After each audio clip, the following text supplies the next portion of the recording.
I never thought I would live to see the day my own flesh and blood would leave me stranded, abandoned, and humiliated. But that's exactly what happened, and in Tennessee of all places. My name is Margaret, though most people just call me Maggie. I'm 73 years old, and for most of my life, I've considered myself a strong woman. Life hasn't always been easy, but I raised my only son, Daniel, with love, care, and every ounce of energy I had. Daniel was my everything. His father left us when he was only 8 years old. From that point on, it was just me and him against the world. I worked double shifts at a diner, did bookkeeping jobs from home, and even cleaned houses just so I could put food on the table and keep Daniel in school. And it wasn't just about survival. I wanted him to have opportunities I never had. I saved every penny for his education, skipped new clothes for myself, and ignored doctor's appointments just to make sure he could have new shoes, new books, and eventually, tuition for college. I thought he appreciated it. For years, he seemed to. When he graduated, he hugged me tighter than anyone else and said, "Mom, everything I am is because of you." Those words carried me through the loneliness when he moved away to build his career. But everything started to change when he met her. Claire, his wife. At first, I welcomed her with open arms. She was polite, elegant, and always seemed to say the right thing. I thought she'd be the daughter I never had. But slowly her mask began to slip, little comments about me being old-fashioned, little sighs when I asked questions about their life, and subtle ways of pushing me out of family decisions. I told myself it was just adjustment. Maybe she didn't grow up close to her own parents. Maybe she didn't understand that family means everything. But then came the incident that would change everything. One day, Daniel called me and said they had an extra ticket for a trip. "Mom," he said, "we'd love for you to come with us. We'll be flying out of Nashville. Just meet us at the airport and we'll handle everything." I was thrilled. My son wanted me to join them. My heart swelled with excitement, and for days I planned. I packed carefully, choosing clothes that were neat but not flashy. I even withdrew a little bit of money from my savings for small expenses, though Daniel promised, "Don't worry, Mom, it's all taken care of." When the morning arrived, I felt like a child again, nervous but full of hope. I arrived at the Nashville airport early, suitcase in hand, wearing my best cardigan. I texted Daniel to let him know I was there. "Great, Mom, we're on our way. Sit tight." I waited and waited and waited some more. An hour passed, 2 hours, my phone buzzed again. It was a text from Daniel, it said, "Mom, change of plans. We can't pick you up. Just wait near the ticket counter. We'll be there soon." I tried calling him, but it went to voicemail. My stomach knotted, but I told myself it was just a delay. After all, travel is chaotic. But then, the text came that shattered me. "Mom, we won't be joining you. Claire prefers to spend the trip with her family instead. Sorry, maybe next time." I read it 3 times before the words made sense. My hands trembled. I sank into the airport chair, my suitcase beside me, surrounded by strangers rushing to their gates. They left me. They had invited me all the way there, only to abandon me like I was nothing. I reached into my purse to grab some money for food, but when I opened my wallet, I froze. Somehow, in my rush to pack, I had forgotten to bring the cash I withdrew. All I had was a few crumpled dollar bills. No food, no ticket, no way home, and no family to count on. At that moment, staring at my son's message, I realized the truth. My own son and daughter-in-law had stranded me completely alone at the airport in Tennessee. But what they didn't know was that fate had other plans. The Nashville airport was buzzing with life that day. Families laughed as they wheeled their luggage. Businessmen hurried past with phones pressed to their ears, and children tugged on their parents' hands, excited for adventures ahead. But me, I sat there alone, on a hard chair near the ticket counter, staring at a glowing text message that felt like it had pierced right through my chest. "Mom, we won't be joining you. Claire prefers to spend the trip with her family instead. Sorry, maybe next time." Those words blurred as tears filled my eyes. I tried to blink them away quickly because I didn't want anyone to see me cry. At 73, I thought I had grown a tough skin. Life had taught me resilience. But nothing prepared me for the pain of being cast aside by the very person I had given my life to, my only son. I clutched my phone tightly and called Daniel, straight to voicemail. I tried again, same result. My voice trembled as I left a message. "Daniel, it's Mom. I'm at the airport, sweetheart. I don't understand. Please call me back, please. Minutes dragged into an hour. Still nothing. The longer I sat there, the more reality sank in. They weren't late, they weren't busy. They had made a choice, a deliberate choice to abandon me. I finally gathered enough courage to walk up to the airline desk. The young woman behind the counter looked up with a polite smile. "Good afternoon, ma'am. Can I help you?" My throat tightened, but I forced myself to speak. "Yes, I was supposed to meet my son and daughter-in-law here. They said they had a ticket for me, but I don't see them anywhere. Could you check if there's a reservation under the name Daniels? Daniel and Claire Matthews." She typed quickly, her fingers clacking against the keyboard. After a moment she frowned. "I see 2 reservations here, Daniel and Claire Matthews, but I don't see anyone else listed." It felt like someone had kicked the air right out of my lungs. No, there should be 3. My son told me he had a ticket for me. The agent gave me an apologetic look. "I'm sorry, ma'am, but I don't see one. Maybe he thought he booked it, but—" She trailed off, unsure of what else to say. I nodded weakly and stepped aside, my legs trembling. My suitcase suddenly felt heavier. The truth was undeniable now. Daniel had lied to me. I sank into another chair, watching as people moved around me like I was invisible. In that moment, I felt like the loneliest person in the world. Then another realization hit me. I had barely any money on me. I had withdrawn cash a few days earlier, planning to bring it for the trip, but in the chaos of packing and rushing, I had left it sitting in an envelope on the kitchen counter.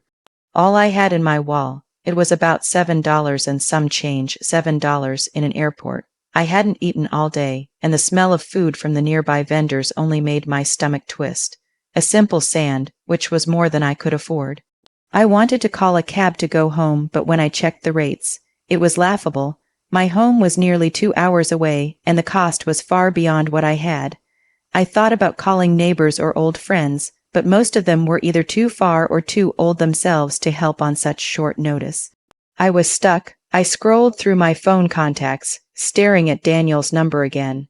I wanted to scream at him, but I couldn't. He was still my son. Despite everything, I still hoped it was all just a mistake. That any second he would come rushing in, apologizing, telling me it was all Claire's idea, that he hadn't wanted to hurt me. But my phone stayed silent. After a while, I found myself whispering prayers under my breath. "God, please don't let me be alone in this. I don't know what to do." And that's when something unexpected happened. A woman, maybe in her late 30s, walked up to me. She had kind eyes and carried a little girl who couldn't have been more than 4. The woman smiled gently. "Excuse me," she said softly. I couldn't help but notice. "Are you all right?" My first instinct was to brush it off. I didn't want to burden a stranger with my problems. "Oh, I'm fine, dear, just waiting." But she didn't look convinced. "I've been watching for a while. You've been sitting here alone, looking upset. Do you need help?" Her kindness broke something in me. Before I could stop myself, tears spilled down my cheeks. My son. He said he had a ticket for me. He said I was coming with them, but they left. They just left me here. Her face softened, and she crouched down beside me. "Oh, honey." Her daughter reached out a tiny hand and touched mine. "Don't cry, Grandma." That simple gesture nearly undid me completely. The woman sat with me for a few minutes, offering comfort. She even offered to buy me food, but my pride wouldn't let me accept. I thanked her and assured her I'd be okay, though deep down I wasn't sure how. As she walked away, I realized something important. Even in the darkest moments, there are still good people in this world. But kindness from strangers couldn't erase the truth. I was abandoned in Tennessee. And what I didn't know then was that this betrayal would not just end at the airport. It was only the beginning of a painful journey that would test me in ways I never imagined. The hours passed slowly, almost painfully, as I sat in that crowded Nashville terminal with my suitcase at my feet, and only $7 to my name. Airports are strange places. They're full of noise, energy, and movement. Yet for those who have no place to go, they become the loneliest kind of prison. I could hear laughter, the clink of glasses from a bar, the announcements of boarding flights' voices calling out to everyone but me. I must have read Daniel's text 100 times. Each time I stared at those words, the pain grew sharper. "My wife prefers her family. That one line echoed in my mind like a cruel reminder that, in their world, I no longer had a place. By evening, the airport grew quieter. Families who had filled the gates were now gone, either boarding flights or heading home. I still sat in the same chair, unsure what to do. I tried to call Daniel again, straight to voicemail. I sent a text. "Daniel, I don't understand why you left me. I have no money and no way home. Please call me." But the message stayed unread. I felt anger bubbling inside me. This was my son, the child I raised, the boy I stayed up late with when he had fevers, the one I worked 2 jobs for so he could go to college. How could he leave me like this? My body reminded me I hadn't eaten all day. The smell of pizza from a nearby stand nearly broke my will. I dug through my wallet and counted again $7.43, enough for a small bottle of water and maybe a muffin. That's what I bought, stretching it as if it were a feast. As night fell, the airport emptied even more. Cleaning crews moved through the terminal and security guards made their rounds. I had nowhere to go, so I curled up in one of the stiff chairs, clutching my purse to my chest. I remember the cold most of all. Airports always seem to keep the air conditioning too low, and I hadn't brought a sweater. I used my small travel blanket from my carry-on, but it barely helped. Each time I closed my eyes, I would wake again to the sound of a cart rolling by or an announcement echoing in the silence. I wasn't just cold, I was scared. What if someone tried to take my bag while I slept? What if security asked me to leave? What if Daniel never answered my calls? What would happen to me then? I whispered to myself in the dark. "Stay strong, Ellen. You've been through worse. You can survive this." But this pain was different. This wasn't the hardship of bills or sickness or age. This was the heartbreak of rejection, of being unwanted by the very people who should have loved me most. Around midnight, I saw the same young woman from earlier, the one with the little girl. She noticed I was still there. She came over with a paper bag. "I thought you might still be here," she said gently, placing the bag in my hands. Inside was a sandwich, chips, and a bottle of water. My pride wanted to refuse it, but my stomach and heart were too weak to argue. I looked up at her with teary eyes. "Why are you so kind to me?" She smiled softly. "Because one day, my little girl might be in your place, and I'd want someone to show her kindness too." Her words touched something deep inside me. I realized then that love doesn't always come from blood. Sometimes it comes from strangers who see your pain and choose to care. When she walked away, I whispered a prayer for her. God bless that woman and her child. Still, the night dragged on. I dozed off in short bursts, waking up stiff and sore. Each time I awoke, I glanced at my phone, hoping to see a message from Daniel, but the screen stayed dark. By morning, exhaustion weighed on me like a heavy coat. My eyes were swollen from crying, my body ached, and my heart felt emptier than ever. But as the sun rose over Tennessee and light streamed through the tall glass windows of the terminal, something inside me began to shift. I had spent an entire night abandoned, humiliated, and broken, yet I was still here. I was still standing, and slowly, a thought began to form in my mind. Maybe, just maybe, this wasn't the end of my story. Maybe this was the beginning of something else. I just didn't know yet that the events to come would completely change my life and eventually lead to a moment of justice my son never saw coming. Morning sunlight poured into the terminal, glinting off the polished floors. Travelers bustled about, fresh and energized, but I felt like I had aged years overnight. My body was weary, my heart heavy, but my spirit, something inside me, began to stir. I couldn't let this be the end of me. I couldn't let my son's betrayal define the rest of my days. I sat up straighter in that cold, uncomfortable chair.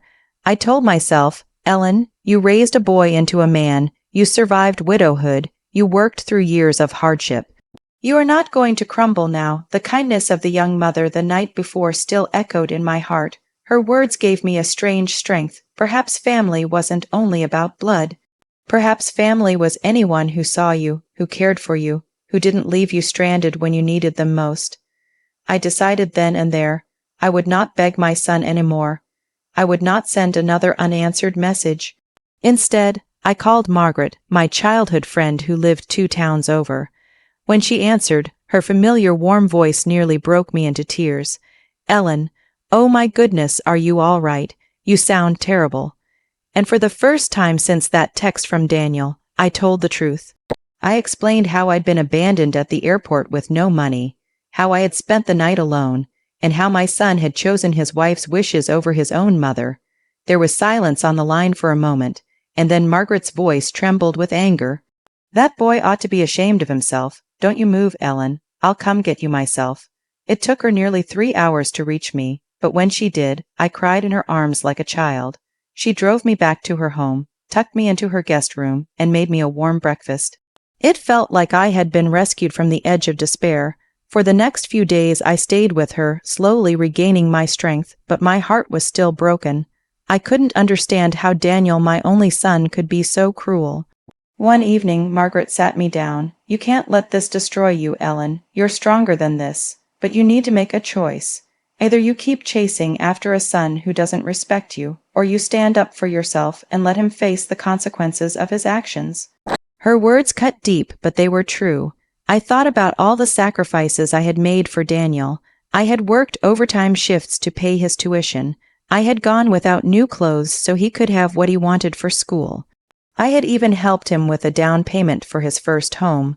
And this was how he repaid me, by leaving me stranded at an airport like I was disposable. I realized then, maybe Daniel believed I would never stop loving him, never stop forgiving him, no matter how cruel he was. But love wasn't the same as letting someone walk all over you. It was time to draw a line. The very next day, I visited my attorney, a man I hadn't spoken to since my husband's passing. I explained everything, and he listened carefully. Then I told him my decision. I wanted to rewrite my will. For years, Daniel had been the sole heir to my modest estate, the house, the savings, the little treasures I had built up over my lifetime. But now, with a steady hand, I signed papers that would leave everything to a local charity for single mothers. Women who fought tirelessly for their children, the way I once did. It wasn't done out of spite. It was done because I finally understood. My legacy wasn't meant for someone who had abandoned me. It was meant for those who understood love, sacrifice, and loyalty. Walking out of that attorney's office, I felt lighter, stronger, but deep down, I knew one thing for certain: Daniel would one day find out about this decision. And when he did, it would shock him to his very core. For the first time in days, I allowed myself a small smile. This wasn't the end of my story. It was the beginning of a new chapter, one where I no longer begged for love but demanded respect, and soon my son would realize the full weight of what he had lost. Weeks passed. At Margaret's, I slowly rebuilt my spirit. I started gardening again, helping her in the yard, even baking pies the way I used to when Daniel was small. For the first time in a long while, I felt useful, alive, even joyful. But then it happened. One Sunday morning, as I was folding laundry in Margaret's kitchen, my phone rang. The caller ID made my breath catch. It was Daniel. My heart pounded. For a split second, I thought of ignoring it. But curiosity and a mother's unshakable pull made me swipe to answer. "Mom." His voice was nervous, not soft and apologetic like I had imagined. "Listen, we need to talk." I didn't reply. I simply waited. "I heard from a mutual friend. You changed your will." His tone was sharp now, tinged with anger. "Is that true?" I closed my eyes. So that was it. Not an apology, not regret for what he had done. Just fear of losing what he thought was his. "Yes, Daniel, it's true." My voice was calm, steadier than I expected. "Mom, you can't be serious. After everything I've done for you." I laughed bitterly. "Everything you've done for me, Daniel. You left me at an airport with no money, no way to get home. You didn't answer my calls. You didn't care if I slept on a bench like a beggar. Tell me, son, what exactly have you done for me?" There was silence on the line. I could almost hear him struggling to form words. Finally he muttered, "It wasn't me, Mom. It was Claire," she said. "She said she didn't want you interfering. She made me do it." Tears welled in my eyes, but not from sadness, from clarity. He had chosen to hide behind his wife, to blame her, instead of taking responsibility. "Daniel," I said firmly, "your wife may have told you what she wanted, but no one forced you to text me those words. No one forced you to turn your back on your mother. That was your choice, and now you'll live with the consequences." His voice rose, panicked now. "Mom, don't do this. You're my mother. That inheritance," I cut him off, "the inheritance you speak of will go to women who deserve it. Women who fight for their children, who sacrifice every day the way I once did for you. You made your choice, Daniel, and I have made mine." The silence that followed was heavy, suffocating. Then, with a choked voice, he whispered, "You'll regret this." But I didn't. I ended the call and placed the phone gently on the table. My hands trembled, but my heart felt stronger than it had in years. For the first time, I wasn't the mother begging for scraps of affection. I wasn't the woman waiting by the phone for her son's approval. I was Ellen, strong, resilient, and free. That night, I sat by Margaret's porch, watching the Tennessee sunset paint the sky gold and crimson. I thought about the future, a future where my legacy would live on, not in the hands of someone who discarded me, but in the lives of those who would treasure it. My story wasn't about bitterness, it was about rebirth, about finding strength in the ashes of betrayal. Yes, I had been abandoned, but I had also been found by kindness, by friendship, by my own courage. As the last rays of sunlight dipped below the horizon, I whispered to myself, "This is not the end of my story. It's the beginning of the life I should have lived all along." And in that moment I knew. My son may have lost me, but I had finally found myself.